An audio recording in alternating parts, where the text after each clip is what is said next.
1,000 songs. And it goes right in my pocket. Failure of the future has to be a nation that is agile, that is innovative, that is creative. Welcome to Future Squared, the podcast all about innovation in the enterprise, brought to you and run by Collective Campus, an innovation hub based in Australia that works with companies to help them adopt the mindset, methodologies and tools to successfully explore new business models and disruptive innovation in an era of rapid change. For more information, go to www.collectivecamp.us. And without further ado, here's today's podcast. Welcome back to Future Squared, everyone. Today we're bringing you Alex Tapscott. He's the CEO and founder of Northwest Passage Ventures. For 7 years in the Canadian and U.S. capital markets, Alex has worked tirelessly to help entrepreneurs realize their goals, raising hundreds of millions of dollars in critical growth capital and providing sound advice and counsel.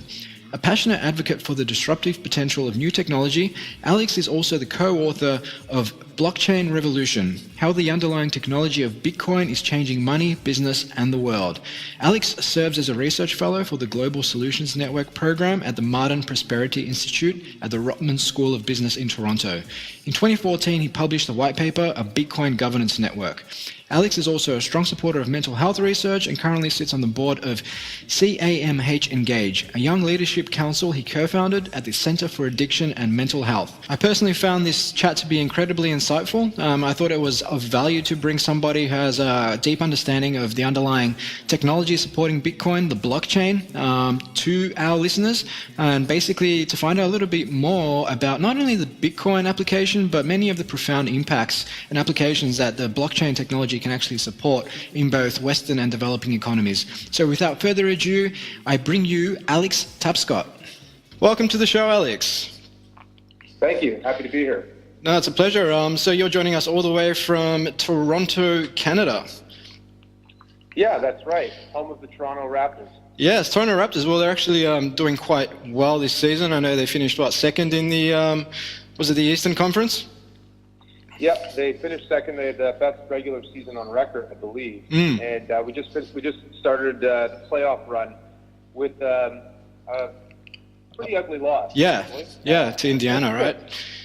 It's Indiana. It's one of those things where Toronto sports teams, though they might have good regular seasons, oftentimes they end up choking in the playoffs. It's part of the joy of being a Toronto sports team. So I'm hoping they can turn the tides a little bit here. Yeah, it's still early, so we've got a chance. Yeah, it's still early. As far as choking in the playoffs is concerned, for some reason or another, I decided I'd follow the Phoenix Suns back in 1993 when I was a wee young 9-year-old lad.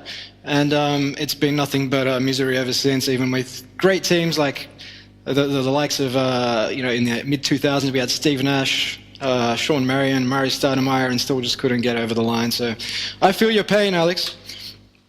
Yeah, well, I think that makes you, I wouldn't say an honorary Canadian, but you're in our good books for liking Phoenix, because I think, as you might know, Steve Nash is born and raised in Canada.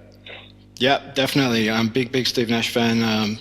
Watched his documentary as well recently on Netflix, which we were talking about before the podcast started, which was quite interesting. And he also mentioned, I forgot the guy's name, actually eludes me, but he was a Canadian who basically limped on one leg from one side of Canada to the other back in the early 80s, raising money for cancer research. Yeah, Terry Fox. Terry Fox, that's right. Yeah. Yeah. No, that was a awe-inspiring documentary. I highly recommend anyone that's listening checks that out. That was just, if you've got problems in your life, you watch that, you just realize how little your problems actually are and how you can overcome absolutely anything, which I thought was awesome. Yeah, well, it's called the Marathon of Hope. It was the race that Terry Fox started. Well, it wasn't a race, but his goal was to run a marathon across Canada. Yeah. And the way he figured it out is he had to run a marathon every single day. So can you imagine how difficult it is, say, for anybody to run a marathon once? And he did it every single day for, I think, about 160 days before he finally succumbed to the cancer halfway. But the legacy lives on, and he's a great Canadian hero. Yeah, definitely. And I think that was with a prosthetic limb, which isn't anywhere near the standard of today's limbs. And I think his foundation has actually raised $500 million up until now, if I'm not mistaken. But anyway, I digress from the topic of conversation today. But It's an interesting one. But also, before we kick on, I know you captained the Canadian junior rugby team back in 2007. Yeah, that's right. Yeah, you've done your homework. Yeah. Unlike a lot of Canadians, because I think hockey's our big sport up here. I actually started playing rugby at a young age, and stuck with the sport. Ended up playing in high school and university. Represented the province of Ontario on a few occasions as a teenager, and finally, at the ripe old age of 19, got selected to play for the junior national team. So we never made it to Asia Pac, to Australia or anywhere out east, but we did have an opportunity to tour in Ireland.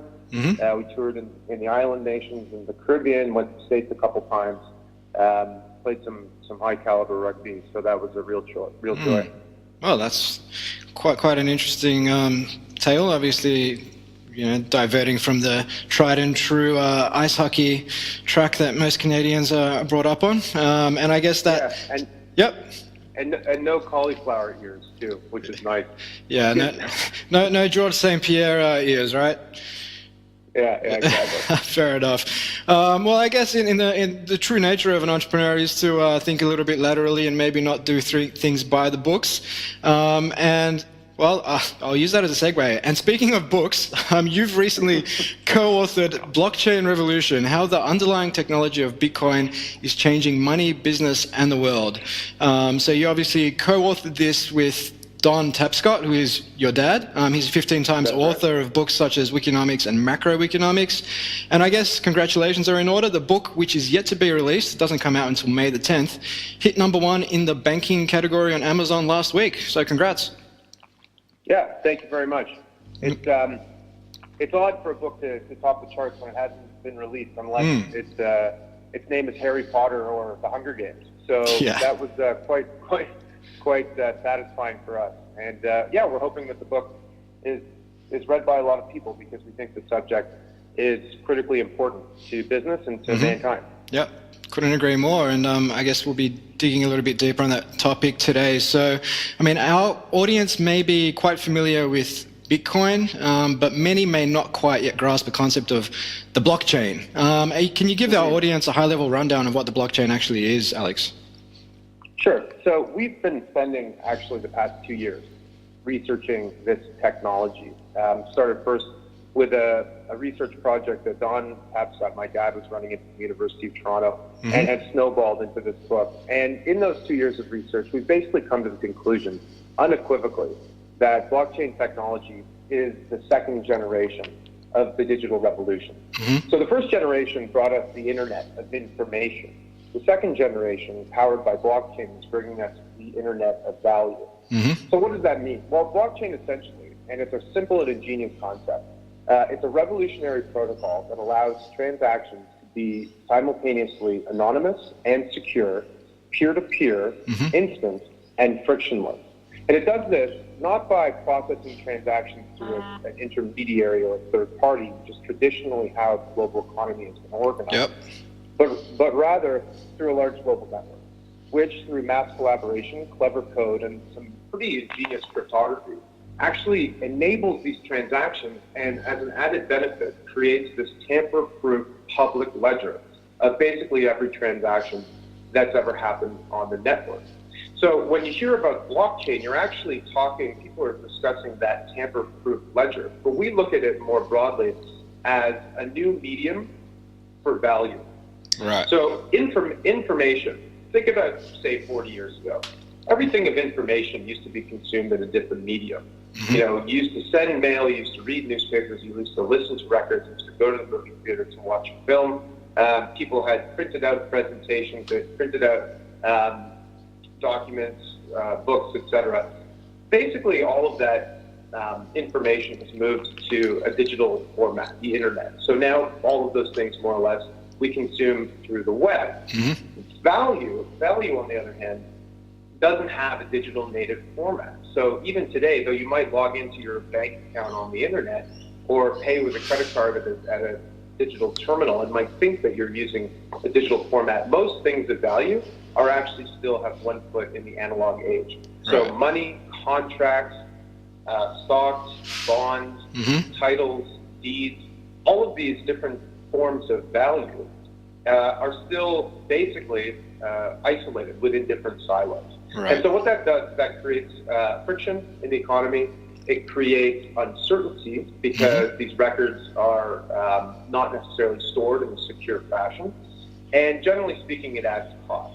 And it also has the added disadvantage of making the entire global economy exclusionary. So by that I mean there are billions of people in the world who have access to the digital tools to use the internet, smartphones, flip phones, prepaid internet through prepaid cards, but they actually don't have access to banking. So for example, in a place like Nicaragua, 90% of people have connectivity, but only about 8% have access to financial services. That's a big problem. And the big problem really is that even though the internet was good for information, you still needed an intermediary to do a few things. You still needed an intermediary to establish identity, to create a trusting relationship, and to perform all of the business logic and transaction logic, which is settling, clearing, and processing transactions. What blockchain enables is for people to do business and exchange value on a peer-to-peer basis. Right. And that's a revolution. And that's a revolutionary idea, which to date has been yet unrealized, but we now finally have the tools at our disposal to make it happen. Right. So basically what you're saying is that the blockchain supports the democratization of value. That's a great way of putting it. Where did you pick that up from? I picked that up from one of your keynotes. I know. It's okay. Yeah, no, it's true. The internet democratized information. If you think about how much it would have cost for us to conduct this call, you're in Australia and I'm in Canada. We could very easily be video conferencing right now. For us to video conference in 1985 would have required the Canadian and Australian military to mobilize, satellites to beam images to use up their entire network in order for us to make that happen. It probably cost millions of dollars. We can now do that basically for free. And anybody with access to the internet has the same ability to communicate and collaborate online and access information. That's right. But again, they don't have the ability to be a free and independent economic actor. So blockchain has the ability to make what we do in business and what we do in finance as easy and frictionless as it is for us to conduct this call across the world. Yeah. No, I like what you said there about, us actually speaking on the phone right now. And we were speaking about this podcast before recording and basically saying how it was literally kicked off about 3 months ago. And in that time, we've had a star-studded array of guests. But if it was maybe even 5 years ago or less perhaps, to set up a podcast, to contact people from the other side of the world, to run this, would have cost a lot more. Whereas today, literally all it takes is a Skype connection, a pair of headphones, and off you go. An email account, send out some emails, and you're done. So the barriers to entry have never been lower. And I guess on that democratization of value, you've talked about places like Nicaragua and developing economies where people essentially become their own sort of banks, if you will. Do you want to perhaps elaborate on that? Yeah, absolutely. So today we're in the grip of a very troubling prosperity paradox. That's how we define it in the book, which is to say that the global economy is growing, but fewer and fewer people are benefiting. You've got big issues in the world. Youth unemployment is stubbornly high in many places. Median incomes, after going unabated for many decades, is actually slipping in the developed world. And the rise of the internet has really done very little, actually, to alleviate the bureaucratic bloat and inefficiency in what we call the developing world, which ends up stranding millions of dollars of dead money in the dark economy. So blockchain technology basically creates a world of possibilities to reverse all of these trends. We now have a true peer-to-peer platform that enables personal economic empowerment. We can own our own identities and our own personal data. We can do transactions, we can store value, we can fund and invest. So in discussing among many other things. So in discussing the opportunity for the developing world, the problem really resides in the global financial system as it exists today, which is that the global financial system is antiquated. Much of the technology that runs it is actually 30 or 40 years old, and we still use things like paper checks, which actually have their origins in the sort of medieval time. It's concentrated and entrenched, which is to say that a few big players control large swaths of the industry, and because it's so entrenched, It's been very resistant to change. And it's, as a result, exclusionary, which means that many people in the world don't have access to financial services. And one of the reasons they don't is because banks can't reliably determine identity of people who live in the developing world, because they might not have a passport, a driver's license, utility bill, or any of the things we usually use in North America to establish identity. And they often don't have enough assets to really make it worthwhile for a bank. You know, the average cost of opening a bank account in Canada, from a bank's perspective, or the United States for that matter, is a few $100s. So if the person you're trying to target as a customer only has a few $100s in deposits, and they want to just open a checking account, it's really not worth your while. So blockchain affects us in two ways. Number one, it radically lowers the cost for banks to perform their roles in the global economy. So banks perform a few key functions, and I won't go through all of them, but many of those things involve cost for the banks. If you have a completely new technology platform that lowers costs, the cost of doing business, that makes it easier for them to target new customers. The bigger opportunity, though, I think it's for new entrants, technology companies that want to leverage this new platform to open up the world's unbanked to the global economy. And they can do this in a number of ways. Anybody today can go onto the internet and buy Bitcoin. And in a lot of parts of the developing world, there are Bitcoin ATMs that allow you to exchange the physical cash, which is pervasive in the economy, for Bitcoin. And all of a sudden you can become a member of the global economy. That's interesting. And I think you're going to see Bitcoin grow in importance, especially in places where local currencies are extremely unreliable, and that happens to encompass about 2/3 of the entire world.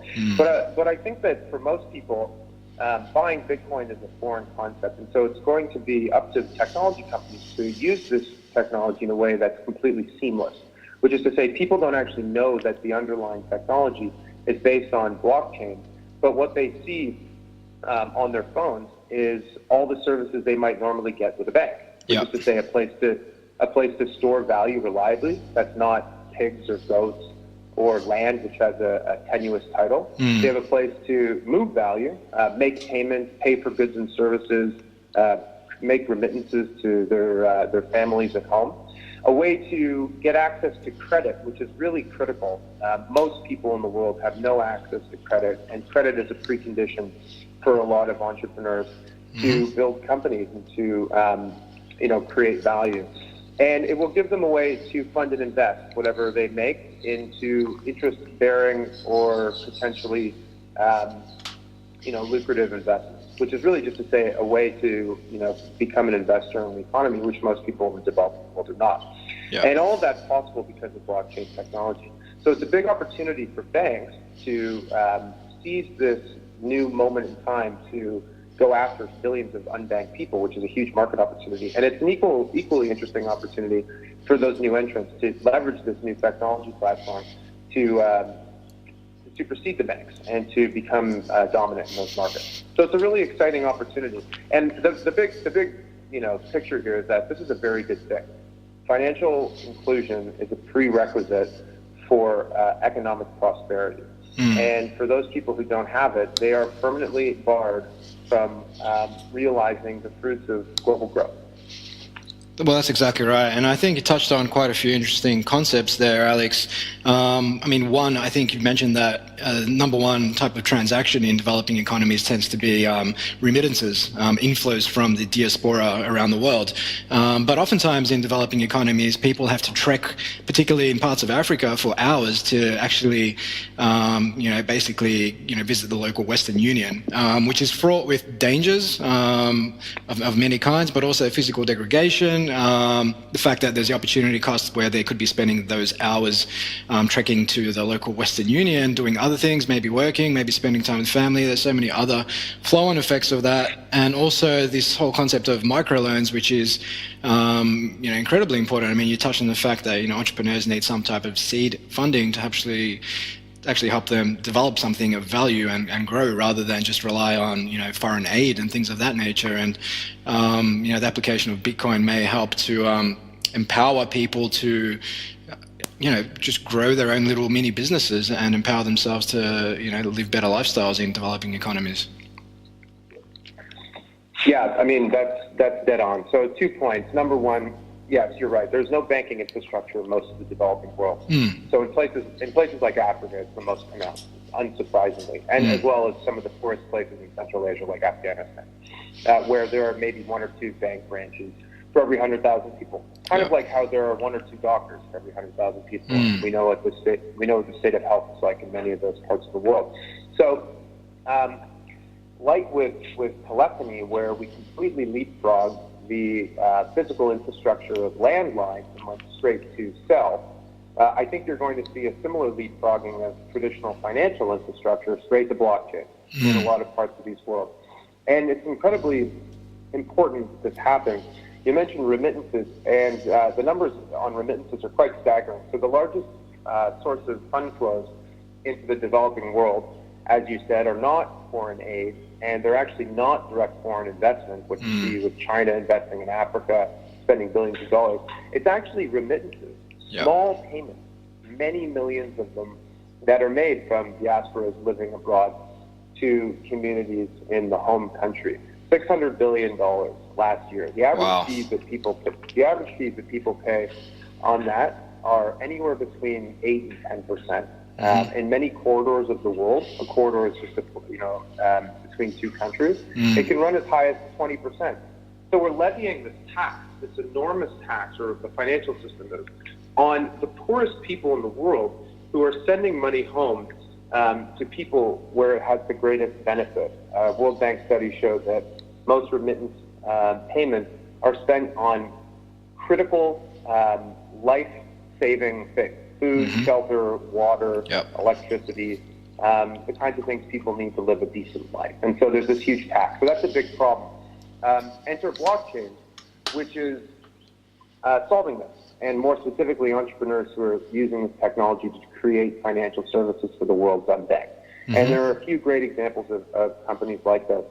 One of them is a company called Abra, which is based in Silicon Valley and is building remittance corridors between the United States and the Philippines, India, China, and other locations, where for the cost of 1/5 or 1/4 of a percent, so 25 basis points, you can send money home in 5 minutes, whereas with Western Union, it costs anywhere between 7 and 10%, 8 to 10%, and can not only cost a lot of money, but also takes 5 to 7 days in some instances, and as you mentioned, is a huge hassle, which prevents people from earning when they're doing this. So this is a big opportunity. Another company in Canada called Paycase is doing similar work, and other companies around the world, including some homegrown in Africa, Latin America, and elsewhere, are doing the same thing. So I think it's only a matter of time before we think of using applications on our phone to send remittances in the same way that people living in Canada, the United States, and Australia think about calling their families at home. And again, that's not only is that a huge economic benefit for the countries who are receiving remittances. For example, in the Philippines, remittances are 13%. So taking 10% out would add literally 1.3% to the GDP. Think about that for a second. But also for the individuals themselves, having more money to spend on the things they need. That makes perfect sense. And just on foreign aid, Alex, I know you've mentioned that it essentially exacerbates problems in countries it's delivered to, oftentimes due to things like corrupt officials. Can you perhaps elaborate on how the underlying blockchain technology helps improve accountability? Absolutely. This is one of these really troubling statistics that you uncover when you're researching a book like this, which is that foreign aid has no discernible positive impact on communities that receive it. In fact, the evidence suggests that countries that receive foreign aid suffer more. So how on earth is that possible? Well, what ends up happening with foreign aid is that it has to travel through intermediaries. And the last intermediary, usually, is the local government. Now, unsurprisingly, perhaps, the local governments in places that most need foreign aid are the ones that also generally tend to be the most corrupt and the most ineffective. And so what ends up happening is that funds get just straight up appropriated, stolen, before they reach the final source, Yep. or they end up in the wrong hands, and that sows all sorts of social problems, discord, creates problems where none existed before. Mm-hmm. And so with blockchain technology, yes, there is an opportunity to improve how foreign aid is delivered. First and foremost, if the goal is to just send monetary aid, to send money to communities, you can do so now in a peer-to-peer fashion. So imagine there's an orphanage in a small African country Yep. that UNICEF runs, and they want to make sure that the kids who are in that orphanage have an opportunity to get a decent education, and when they graduate, have enough money to buy animals or buy a little bit of land and start a decent life. Mm-hmm. Right now, the only way to do that is to go through the intermediaries who, as I said, are extremely unreliable. Right. An alternative would be for the orphanage and the individual kids to set up their own accounts in trust, Mm-hmm. and not in trust with a lawyer or with a local bank or with the government, but rather through a smart contract, which is basically a mechanism that lives on the blockchain that guarantees execution. So the guaranteed execution in this case could be every year money that's donated to UNICEF routes to the bank account of the kids who are in the orphanage. No one else can access it except for the kids who would have a private key to open up that money. Yep. And on a certain predetermined date, say the date they turn 16 or 18, the smart contract executes so that the money comes out of the digital escrow account and is available for the kids to spend. At no point can any corrupt official, local strongman, or any other criminal take that money away. Yeah. And that would give them an opportunity to start off with a decent life. Now, there are some instances in foreign aid where more than just a monetary commitment are needed, where you actually need boots on the ground to get things done. So think about the earthquake in Haiti in 2010. It's one of the worst natural disasters in modern times, certainly in Haiti's recent history. And to their credit, the global community mobilized and ended up making donations of $500 million just to the Red Cross alone. Wow. And that $500 million was meant to basically go to Haiti and provide immediate relief in the form of food, shelter, water, etc., but more long-term to build 130,000 permanent residences for many of the people who had been displaced. Mm-hmm. The only problem is they didn't build 130,000 homes; they built 6 homes. Wow. Not 6,000 or 600. Crazy. Yep. And it turns out that the Red Cross and the local government, in many instances, weren't acting with integrity. Money was squandered or misspent or just went missing. So there are 2 problems here. Number one is there was no accountability to the people who made the donations as to how that money got spent. Mm-hmm. So going back to this idea of smart contracts, imagine that you could program the money that you donated so that it only got released to the aid group when certain milestones were met. Yeah. So you want to build houses in Haiti. Great. Send out an RFP, find a contractor, make the process available online for everyone to vet. Mm-hmm. Okay, you did that, good. Let's release some of the money for you to go to stage 2. Stage 2 is secure all of the raw materials that you will need. Good. More money gets released. Secure the title of the piece of land that you plan on building this home. Okay, more money gets released. And then upon the completion of the final project, the last part of the money gets released. What this does is create accountability and transparency in foreign aid. And I think that for aid organizations, though they might bristle at the idea of having kind of oversight, really this is a way for the masses and those people who support these aid groups to hold them accountable for what they're doing. And that's ultimately a very powerful force for change. Yeah. The second problem with what happened in Haiti was that the land title to the piece of property that the Red Cross was supposed to build these houses was in utter shambles, where 5, 6, 10 people had duplicate claims to different pieces of land.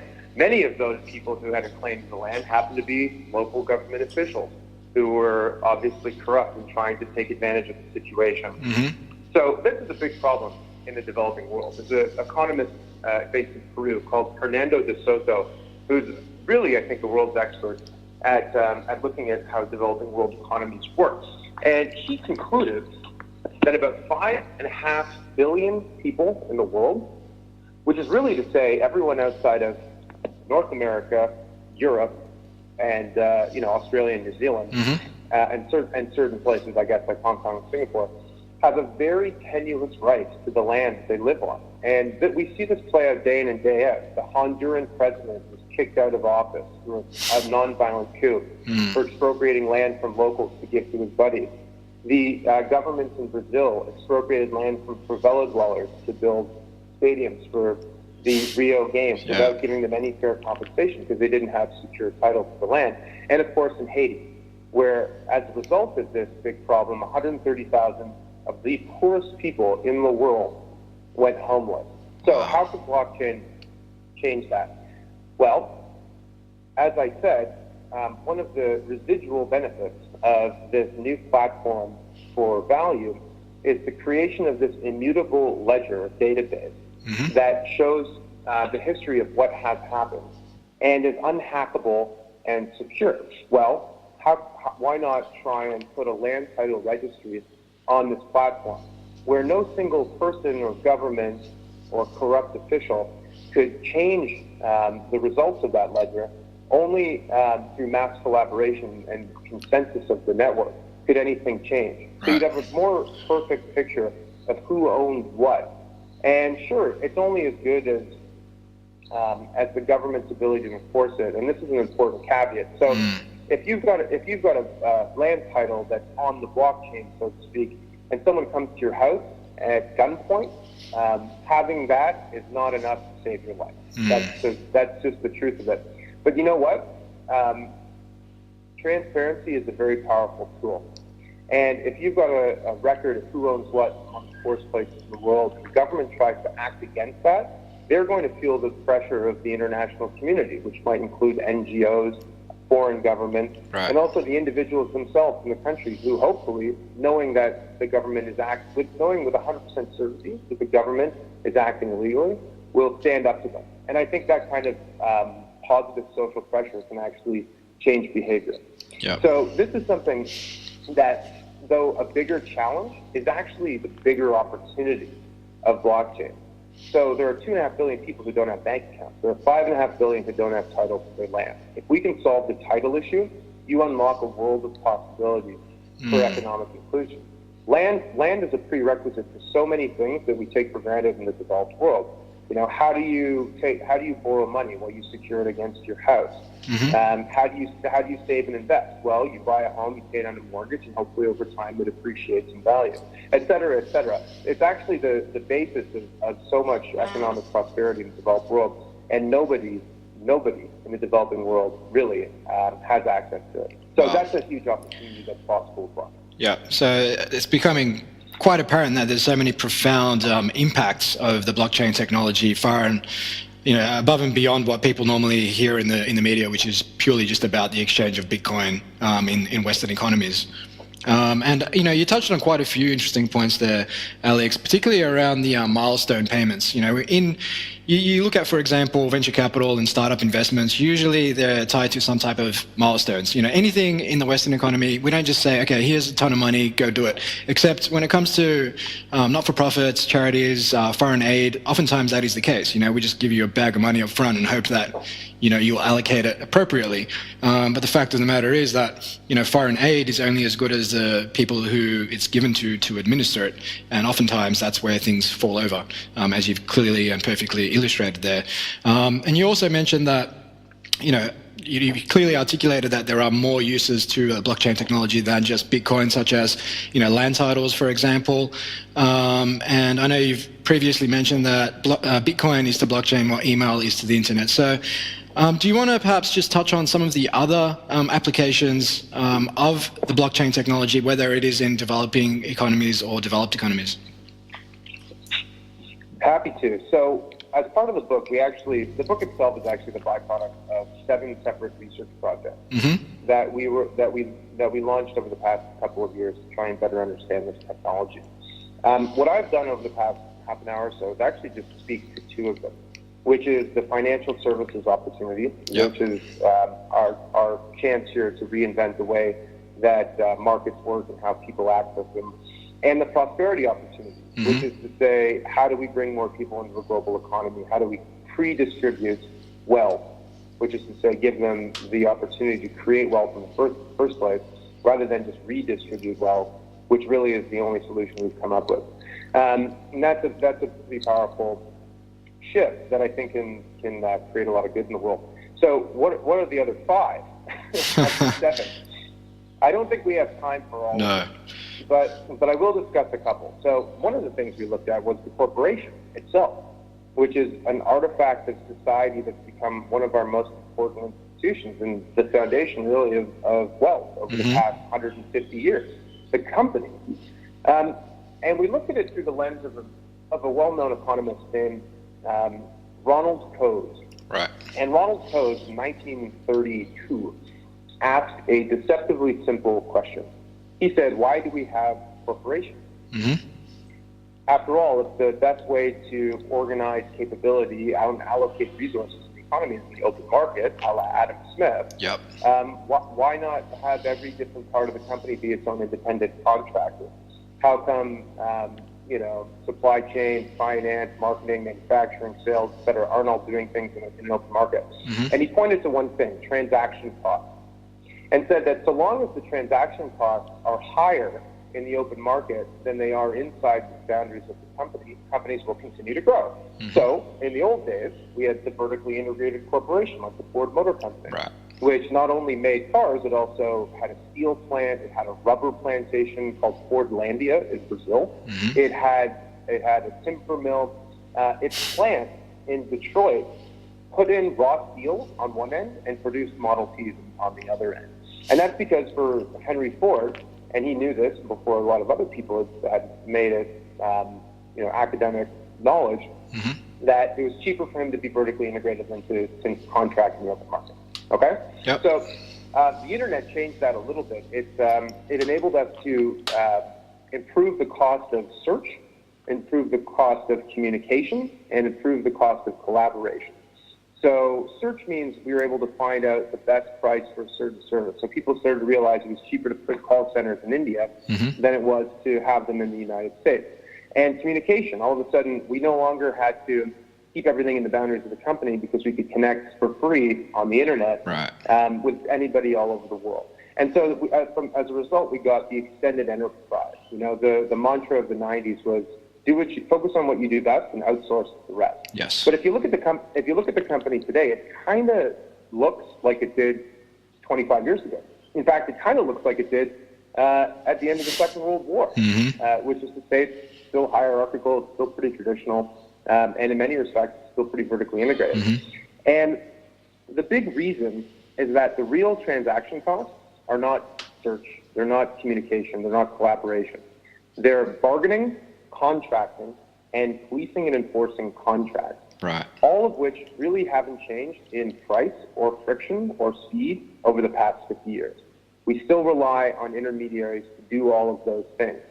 So if you have a technology that allows bargaining and contracting and the policing and enforcing of contracts to be automatic and guaranteed, then you can start to think of all new types of business models that I think will fundamentally reshape the global economy. So in the book, we actually identified 7 new business models, and I'd encourage your listeners to pick up a copy of Blockchain Revolution to learn all about this. But where can they get copies, Alex? They can pre-order them on Amazon now. The best way is to do so in massive volume. All your friends and family, I'm sure, will want a copy. Of course. No, I'm kidding. I'm kidding. But not really. So looking at the new business models, I won't go through all of them, but one of them is what we call the rights creators. And this really hits to the core of a lot of creative industries, like, say, music. So the music industry has gone through a whole bunch of transformations over the past 50 years. First from the recorded album, records, CDs, tapes, to the digital age where we had iTunes, to where we're at now, which is the streaming revolution that's happening with companies like Spotify. Now, in that period of time, things have only gotten worse for the people who actually create the music. It used to be that a songwriter, if they sold 1 million copies of a song, could expect to receive about $50,000, which doesn't sound like a lot, but if you're a songwriter and that's your job, that's enough to live. Yeah. These days, if you listen to a million streams on Spotify, that same songwriter will get about $35. Wow. So you're talking about economics which are hugely asymmetric, where all the benefits are going to these intermediaries like Spotify, and none of it's going to the artist. Yeah. And one of the reasons why is that music is one of those things we think of as information, but actually it's an asset. Mm-hmm. So if you can extend the principle of blockchain from Bitcoin, which is to say digital cash that you can move from peer-to-peer, to music, which is a digital file of value that you can move from peer-to-peer, you can start to think about new ways of organizing the music industry. And there's actually a company in the United States called Ujo Music, and another one called Mycelia, which is being run really by a Grammy Award-winning singer-songwriter named Imogen Heap. And they've developed a platform to change the music industry. Here's how it works: you go onto Ujo Music, and you see there's a song available. If you want to listen to the song, it's free. If you want to download the song, it costs $1. If you want to radio play it, let's say your radio station you want to play it costs half a cent. If you're Spotify and you want to stream that piece of music, you contract with Ujo and you stream it for a tenth of a penny. If you want to sample the drum track for commercial purposes, or if you want to use the song in an advertisement, it costs $1,000, $5,000, $10,000. You can't access it online because it's because it's represented on the blockchain. It can only exist in one place. So the only way to buy it is to do so on a peer-to-peer basis from the artists themselves. What does that mean for the economics? Well, essentially, if the song costs $1, 99 cents of that goes to the artist, and the other penny goes to Ujo for providing the technology. So that's a really interesting development. An even more potentially revolutionary idea is the idea of ensuring that all the creators of content get their fair share of the value that's created. So right now, it's difficult to divide the spoils of a piece of music between 100 different collaborators. Right. Because to execute 100 different royalty agreements through a publisher is costly, and to make those payments is prohibitively expensive. But with blockchain, you can take a song and divide it into 1,000 different components if 1,000 people were involved in making it happen. You can say, like, a recording of a symphonic piece of music might be a good example where there are a lot of collaborators. And you can ensure that every single one of those people is guaranteed payment every time the song is monetized, and regardless of how it's monetized. And they get paid instantly with guaranteed execution. And I actually know this from a personal level because my father-in-law is a composer for film and television. Right. And he gets paid royalties every quarter. They arrive in the mail. Sometimes they're for $50, sometimes they're for $100, sometimes they're for $1,000. And he really has no transparency as to why it's one way or the other. And occasionally the checks don't arrive. And to try and reclaim one of these checks is incredibly costly and time-consuming because you're dealing with intermediaries all over the world who are using different systems, who speak different languages, who are talking to different law firms, and it just becomes a complete nightmare. So this is a technology that can improve the state of affairs for artists in a really profound way.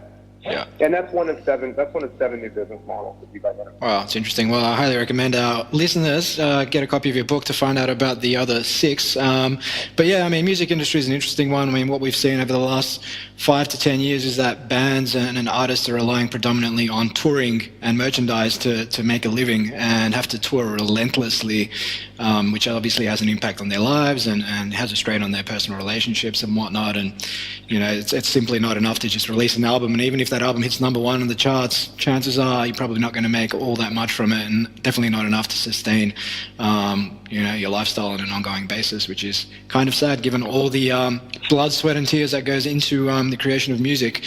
But Alex, I think I just wanted to quickly touch on some of the criticisms of the blockchain technology. One around price volatility. So Bill Gates recently said that his foundation doesn't use Bitcoin because, and I quote, "the poor shouldn't have a currency whose value goes up and down a lot compared to their local currency. If a mistake is made in who you pay, then you need to be able to reverse it. So anonymity wouldn't work." What are your thoughts on that? Well, I want to be clear that Bitcoin is one component of blockchain technology, and there are dozens, if not hundreds, of use cases that don't involve Bitcoin as a speculative asset, where the technology powers transactions and powers new business models that have nothing to do with Bitcoin.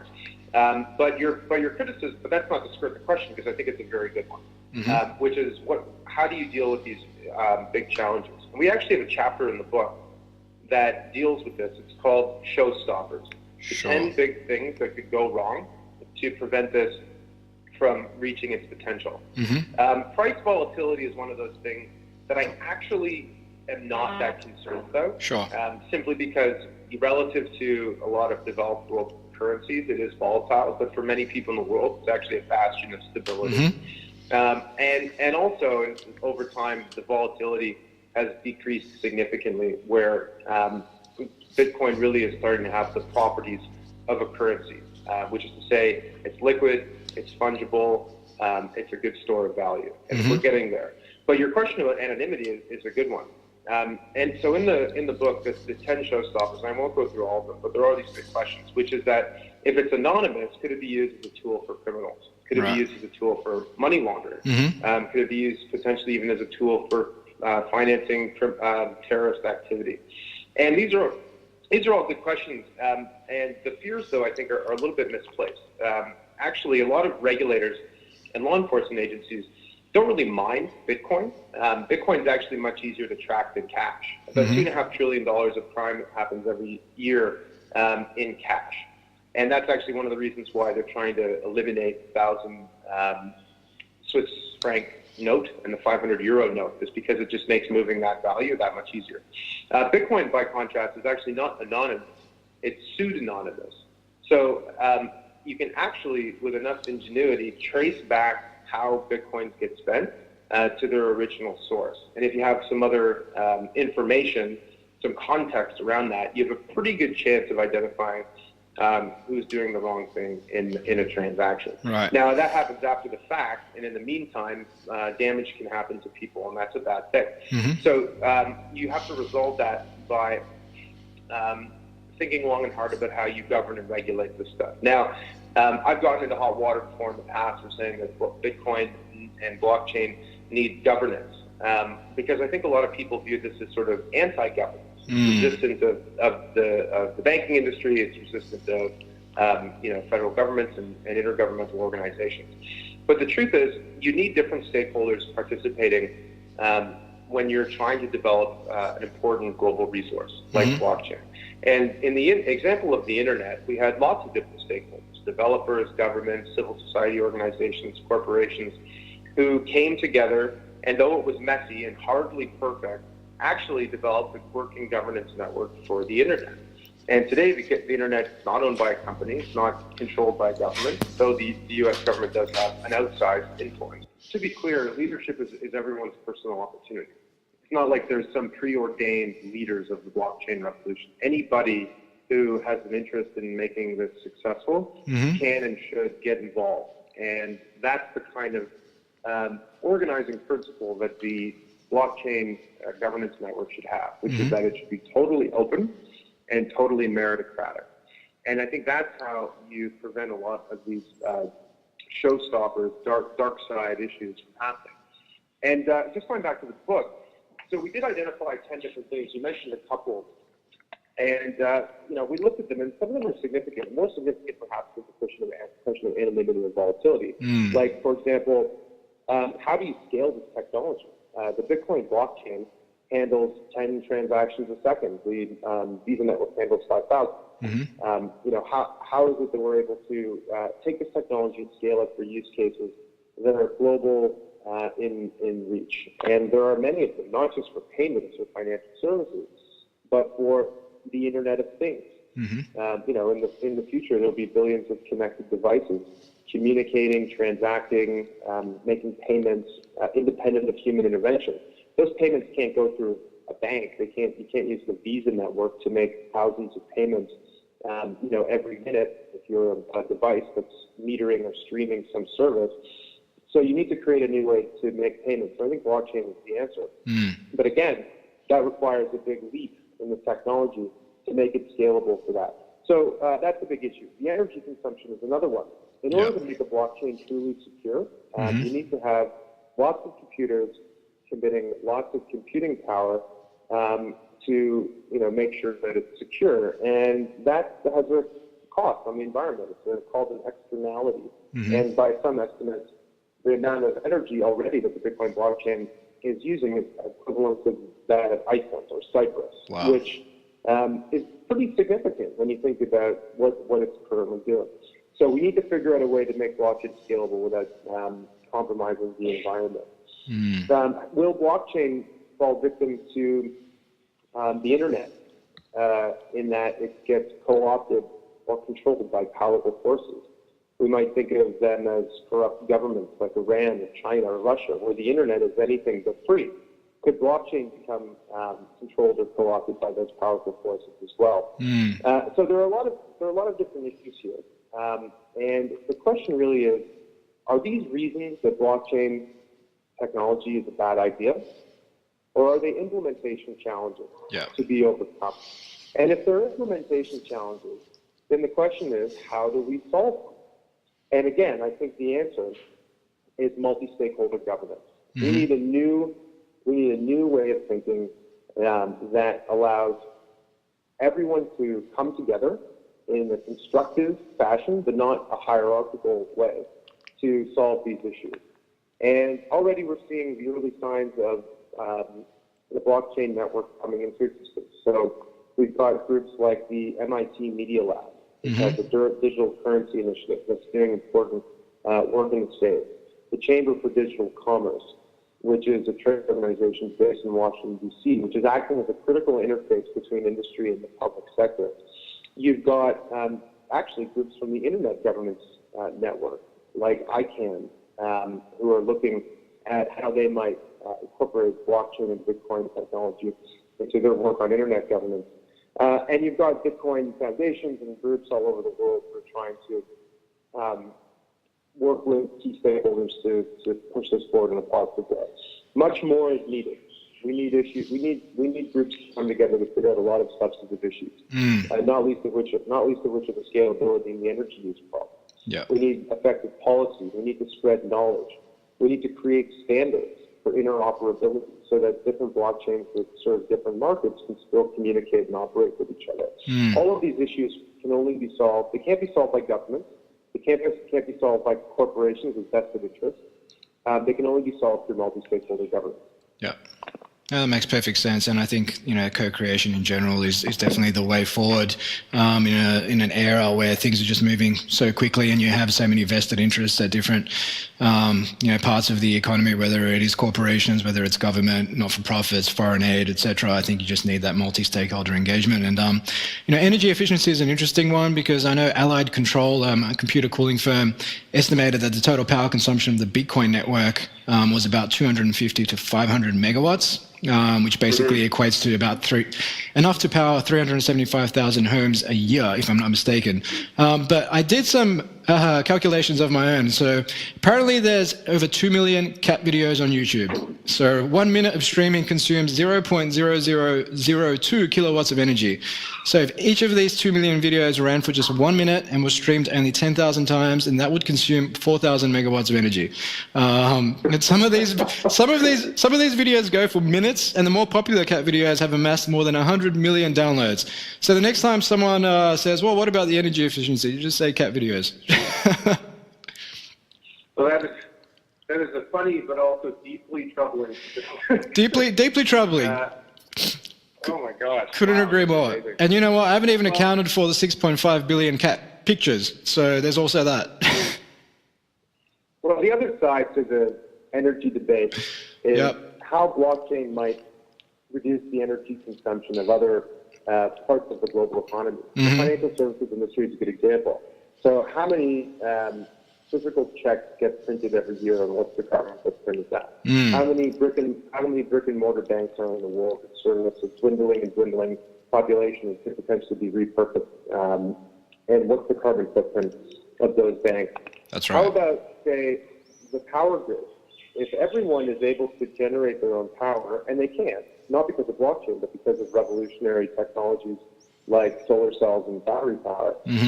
If you have a tool like blockchain, which enables them to sell that energy in a peer-to-peer marketplace rather than selling it back into the grid, could that reduce our reliability on sources of centralized power generation like nuclear, like coal, like natural gas, which in addition to not being clean, are actually extremely inefficient in how they deliver energy, where most of the energy that's created, even at a natural gas plant, is usually considered one of the most efficient of fossil fuel power generation sources. Most of their energy is lost in heat, and then a great deal more of it is lost in transmission when it travels thousands of miles along a power line. So what's the energy footprint reduction of incorporating a blockchain-enabled distributed power grid? What is the potential for reducing the carbon footprint from taking cars off the road because people don't own cars, they share them in a common on a distributed application that enables peer-to-peer ride share? So again, there's all these other things that we haven't really even contemplated, which could potentially have untold benefits on the environment and on the economy. But that, again, that is not a reason to ignore the fact that running this technology takes energy. And if we can find a way to reduce it, we should. Yeah, perfect. No, that's makes a lot of sense. You've given our listeners a lot of food for thought, Alex. And I just wanted to wrap up. I know you're. It's about it's past 7 p.m. over there in Toronto, Canada. So I want to let you go and get some dinner. But first, I want to ask you 2 hypotheticals and 1 question on lifestyle design. The first question is: if you could work for any company at any stage of their life cycle, who would it be and why? Well, I'm an entrepreneur, so I'd have to say my own firm, Northwest Passage Ventures. Fair enough. That's the second. Yep. Well, only because we're at the intersection of all of this stuff. And my interest is in building world-changing blockchain companies. And I think that we're at the right moment in time to make that happen. So I'd have to say my own firm. Yep, no, it makes perfect sense. Second question is, if you could ask anyone a question, dead or alive, who would it be and what would you ask? Oh, gosh, that's a great question. Yeah. No, you can't get out of this one. Okay, I'll give you an answer. I'm looking right now at the situation in the United States and Europe, the breakdown of political discourse about how there's a greater polarization. People are losing their belief in the credibility of government. And I think that has huge social implications that are already starting to play out. I'd love to ask someone like Abraham Lincoln, who was able to see the United States through a civil war and reconcile some differences, albeit not completely, but managed to hold the Union together, what he thinks of the current state of political discourse and how we might propose a solution. Because I think that there are many solutions to be found in technology to a lot of the world's problems. I actually think that blockchain could be a powerful tool for increasing citizen engagement by making governments more accountable for what they do. Transparency is a good thing, and it can have a big impact on government. But I think a lot of wisdom comes from past experience.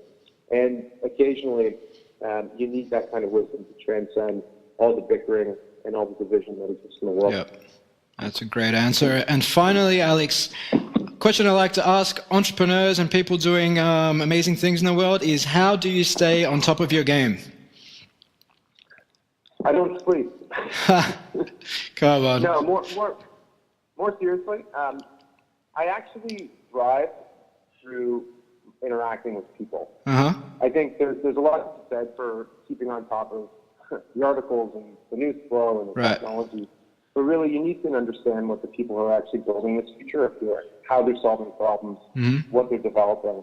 And so to that end, I have 10 to 20 conversations basically every single day with people all over, both in the blockchain industry and outside of it, in the public sector, in the not-for-government space. And that, in many instances, is to serve the ends of the book or to help me with my business. But more often than not, it's just to improve my understanding of the state of the world and to, as you said, stay on top of what's going on. Yep, fantastic. Cool. And where can our listeners go to find out a little bit more about the stuff you're working on, Alex, and also about the yet-to-be-released book?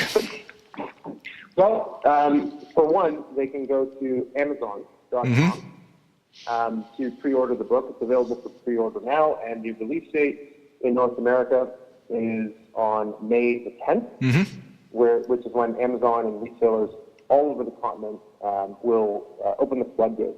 And actually, we're going to have Asian language, Korean, Japanese, and traditional Chinese available this year, and also in some European languages as well, which will happen in the summertime. If you're interested in learning more about the book, I'd strongly encourage them to go to blockchain-revolution.com.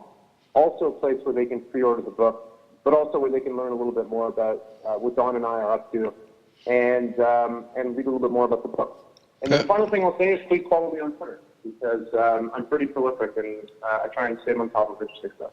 What's the Twitter handle, Alex? At Alex Tapscott. Easy. Cool. Well, thank you so much. You've been an amazing guest and definitely given our listeners a lot of food for thought around blockchain, Bitcoin, and what all the various distributor sort of applications are and some of the profound impacts it can actually have on people in developed and developing economies. So thank you again. Well, it's my pleasure. Thanks so much for hosting me. Well, that's it for our show with Alex Tapscott. I hope you enjoyed that. You can find out a little bit more about Alex in the show notes on SoundCloud, iTunes, or Stitcher. If you like this program, make sure you share it with your networks, like it, subscribe, do all the wonderful things you can do on either platform. So if you want to find out a little bit more about the podcast, you can do so at futuresquared.xyz. You can sign up to our mailing list there. You can find out a little bit more about Collective Campus and all the work we're doing at collectivecamp.us. Coming soon on the program, we've got Evangelos Moutis and Garrett Dunham, so looking forward to bringing you those two gentlemen. But until next time, Future Squared out.